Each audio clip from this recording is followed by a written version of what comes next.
Congress party నాయకులందరం కూడా ప్రధానంగా కరీంనగర్ శాసన మండలికి సంబంధించిన కరీంనగర్, మెదక్, నిజామాబాద్, ఆదిలాబాద్ జిల్లాలకు సంబంధించిన పట్టభద్రుల శాసన మండలికి సంబంధించిన ఎన్నికల సందర్భంలో నిన్న జరిగిన ఓట్ల లెక్కింపు తదుపరి ఓటర్లు ఇచ్చిన తీర్పును గౌరవిస్తూ కాంగ్రెస్ పార్టీ అభ్యర్థి అయిన మా సోదరులు ఆల్ఫోర్స్ నరేందర్ రెడ్డి గారి అభ్యర్థిత్వాన్ని బలపరిచిన పట్టభద్రులందరికీ, అదేవిధంగా యావత్ కాంగ్రెస్ పార్టీ ఈ 4 జిల్లాలకు సంబంధించిన మా నాయకత్వానికి, క్రియాశీలకంగా పనిచేసిన మా కాంగ్రెస్ పార్టీ కార్యకర్తలకి, నాయకులందరికీ హృదయపూర్వకంగా మేము వారికి కృతజ్ఞత తెలియజేస్తా ఉన్నాం. ఫలితం ఏమొచ్చినా కానీ కాంగ్రెస్ పార్టీకి సంబంధించి క్రియాశీలకంగా అభ్యర్థిని గెలిపియాలని ఆలోచన చేసిన ప్రతి ఒక్క కార్యకర్తకి మేము కృతజ్ఞతలు తెలియజేస్తా ఉన్నాం. ఈ సందర్భంలో మేము తెలియజేసింది ఒకటి స్పష్టంగా కనబడతా ఉంది. పార్లమెంట్ ఎన్నికలకు సంబంధించి ఏ విధంగానైతే బీజేపీతోని మమేకమై బీఆర్ఎస్ నడిచిందో,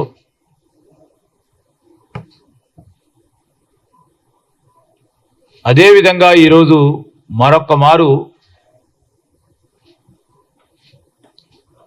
తీవ్ర ప్రయత్నం చేసి కాంగ్రెస్ పార్టీ అభ్యర్థిని ఓడగొట్టాలని బీఆర్ఎస్ నాయకత్వం యావత్తు మొత్తం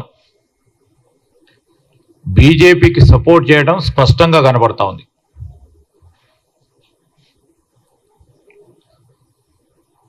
మొదటగా బీఆర్ఎస్ పార్టీ వారి పార్టీకి సంబంధించిన అభ్యర్థిని నిలబెట్టలే. ఎందుకు నిలబెట్టలే?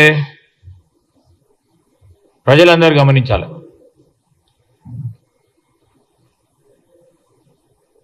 మన రాష్ట్రంలోనే పట్టభద్రులకు సంబంధించి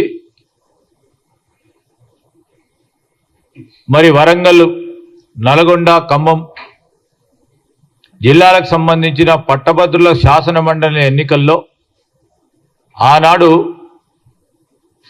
బీఆర్ఎస్ పార్టీ అభ్యర్థిత్వాన్ని ఖరారు చేసి నిలబెట్టి ముందుకు నడిచింది. అదేవిధంగా వారి పార్టీకి సంబంధించిన సీనియర్ నాయకుడు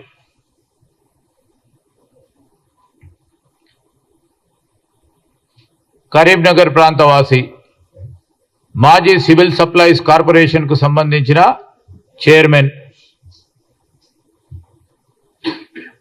ఆనాడు మరి ఆ సర్దార్జీ గారు రవీందర్ సింగ్ గారు పార్టీ పరంగా ఉన్న సీనియర్ నాయకుడు.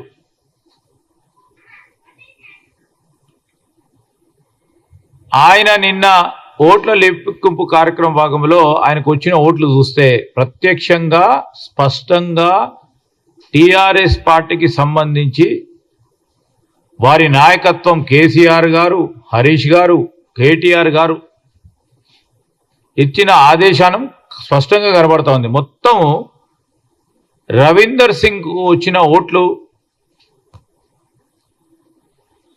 మేమనుకుంటున్నాం ఆయనకు వచ్చిన ఓట్లు వ్యక్తిగతంగా వచ్చిన ఓట్లు మొత్తం పరోక్షంగా ఈరోజు రవీందర్ సింగ్ గారికి మొత్తం యావత్ పార్టీ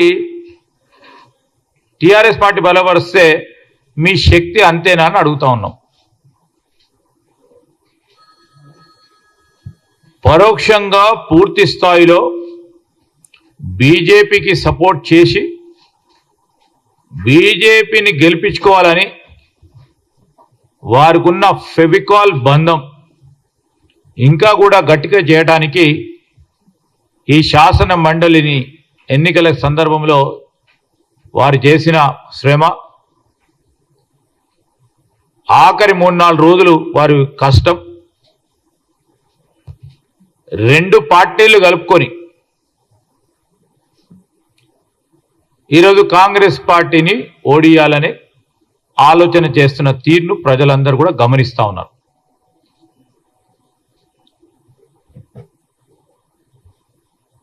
రెండో పక్షాన మేము ఈరోజు చెప్తా ఉన్నాం, ఇట్లా ఎన్నికలు జరుగుతూ ఉన్న సందర్భంలో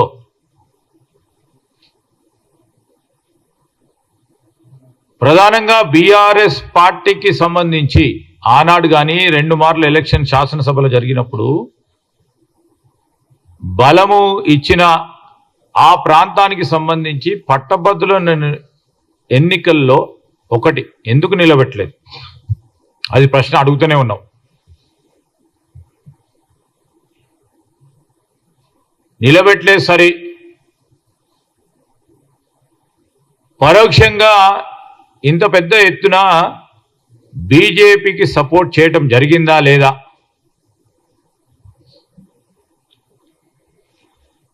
బీఆర్ఎస్ పార్టీకి సంబంధించిన కొంతమంది బీజేపీకి సపోర్ట్ చేస్తున్నారు, చేద్దామంటే వారి మధ్యలో మనస్పర్ధలు వచ్చిన మాట వాస్తవమా? భేదాభిప్రాయాలు వచ్చిన మాట వాస్తవమా?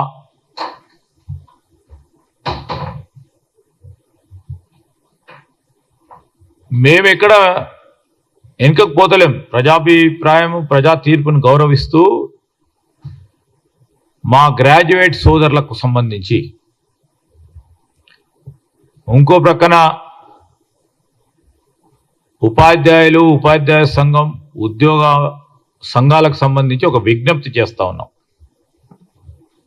కానీ విని ఎరగని రీతిలో ఈ రాష్ట్రానికి సంబంధించిన యువత, ప్రధానంగా గ్రాడ్యుయేట్ సోదరులకు, సోదరిమణులకు ఉపాధి కల్పించాలని ఆలోచన చేస్తూ 1 సంవత్సర కాలంలో 56,000 ఉద్యోగాలు అందించిన తర్వాత, అదేవిధంగా వారి కింద పట్టభద్రులకు సంబంధించిన నైపుణ్యాన్ని పెంచాలని క్రియాశీలకంగా ఈ రాష్ట్ర ప్రభుత్వం, ముఖ్యమంత్రి గారు నైపుణ్యానికి సంబంధించిన స్కిల్స్ యూనివర్సిటీని ఏర్పాటు చేసి భావితరాలకి సంబంధించిన మన యువతకు సంబంధించిన దిశను అందించే ప్రయత్నం చేస్తూ ఉన్నాం. ఇంకో ప్రక్కన ఉపాధ్యాయ సోదరులకు, సోదరిమణులకు ఎప్పుడు లేని విధంగా ట్రాన్స్ఫర్లు కానీ, ప్రమోషన్లు కానీ, డిఎస్సి నియామకాలు కానీ 317 జీవోకు సంబంధించి రాష్ట్ర ప్రభుత్వ పరిధిలో రాష్ట్రపతి ఉత్తర్వులకు సంబంధించి ఆ పరిధిలో రాష్ట్ర ప్రభుత్వానికి ఉన్న వెసులుబాటును అందించి వేలాది మందికి ఈరోజు ఆనాడు ఇబ్బంది పడ్డ 317 జీవో ప్రకారం ఇబ్బంది పడ్డ ప్రభుత్వ ఉద్యోగులకు న్యాయం చేసే కార్యక్రమంతో పాటు ఒకటి తర్వాత ఒకటి చేస్తూ ఉన్న తరుణంలో తప్పకుండా ఇంకా కూడా చేయాలి, చేసే క్రమంలో ముందుకు నడవాలని మీరు ఆలోచన చేస్తే తప్పకుండా చేసి ముందుకెళ్తాం. ఒక స్ఫూర్తిదాయకమైన ఆలోచన మా నిరుద్యోగ సోదరులు కానీ, పట్టభద్రులకు సంబంధించిన మిత్రులే కానీ, ప్రధానంగా బీజేపీ తోడుగా నిలబడ్డ బీఆర్ఎస్ వారి మాటలకి భ్రమపడకుండా మరొక మారు చెప్తా ఉన్నాం, పట్టభద్రులకు సంబంధించి కానీ, ఈ రాష్ట్రంలో ఉన్న యువతీ యువకులకు సంబంధించిన శ్రేయస్సు గురించి పనిచేయాలనే తపనతో ముందుకు పోతా ఉన్న ప్రభుత్వానికి ప్రోత్సాహం కల్పిస్తూ ముందుకు నడవాలని వారిని కోరుతా ఉన్నాం. జీవన్ రెడ్డి గారు మాట్లాడు, ఎనీథింగ్ మీరు చెప్పండి. ఇప్పుడు మేము అనేక సందర్భాల్లో అనేక రంజాన్లు వచ్చినాయి, అనేక పండుగలు వచ్చినాయి. ఎన్నిసార్లు గిఫ్ట్ ఇచ్చుంటాము? చాలా సందర్భాల్లో గిఫ్ట్. ఇది గిఫ్ట్ కాదని కాదు, ప్రజాభిప్రాయం. మీరు రంజాన్ గిఫ్ట్ ఎవరితో కలిసి ఇచ్చిండ్రు అనుకుంటా? బీజేపీ బీఆర్ఎస్ పార్టీ కలిపి మీరు చేస్తా ఉన్న ఒప్పందాలు స్పష్టంగా ఈరోజు బయటికి వస్తూ ఉన్నాయి. ఈరోజు మీరు రంజాన్ గిఫ్ట్ ఇస్తే మేము రంజాన్ తర్వాత ఇంకో గిఫ్ట్ ఇస్తాం, మళ్ళీ ఇంకో పండుగ వస్తుంది కదా.